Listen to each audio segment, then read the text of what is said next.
This is a video for anybody who is feeling like, as part of their consulting role, they need to know how to spark up a conversation with somebody, initiate an exploratory conversation, try and get someone talking about what's on their mind. And you'll find salespeople, sales trainers often saying like, oh, you should ask them what's keeping them up at night.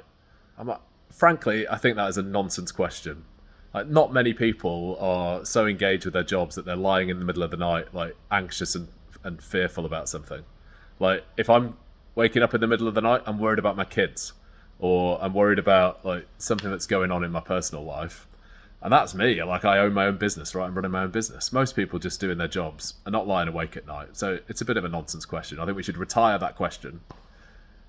I find it quite difficult to get into these types of conversations personally. Relatively introverted.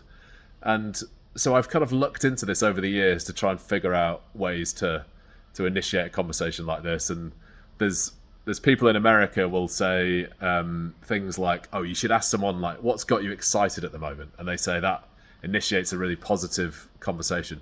I've tried that with Brits and it doesn't work that well.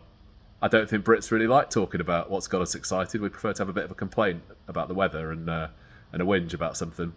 And that positivity doesn't come that naturally to us. So I've kind of retired that from my toolkit as well. I don't do that anymore.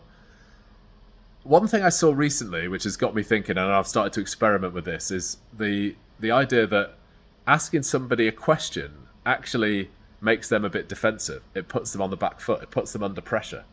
And that's what happens when you ask someone if they're excited. They're like, oh God, I've got to think about like the most exciting thing that I can talk about right now. And it puts people under a bit of pressure, and a lot of people don't respond that well to it.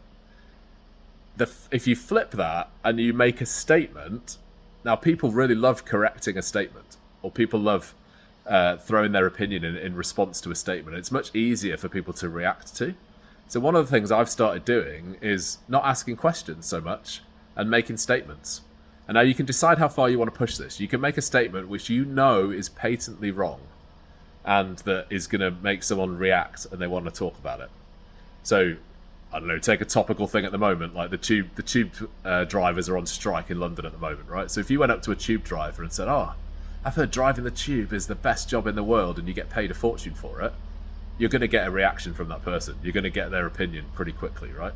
Now, in a consulting setting, that's probably too much. You probably don't want to offer a very strong, controversial opinion. But something as simple as, God, there's a lot going on in the world at the moment, isn't there? And I don't know whether it's an existential threat or the opportunity of a lifetime. No one really seems to know which it is. You're going to get a response from someone from that. They're going to talk about whether they see it as a threat or whether they see it as an opportunity and what's going on with their business. And it's going to open up the conversation in a way that is much less threatening. It allows them to take it in the direction they want to take it in. So have a think about the statements that you might be able to use to spark a reaction from somebody at the right level for your audience, the person you're talking to, that's going to help them come through with a response and start talking and start to open up and help you understand what they care about. And once you're into that conversation, then you're off and running and it's much smoother. Give it a go. Let me know how you get on with statements instead of questions.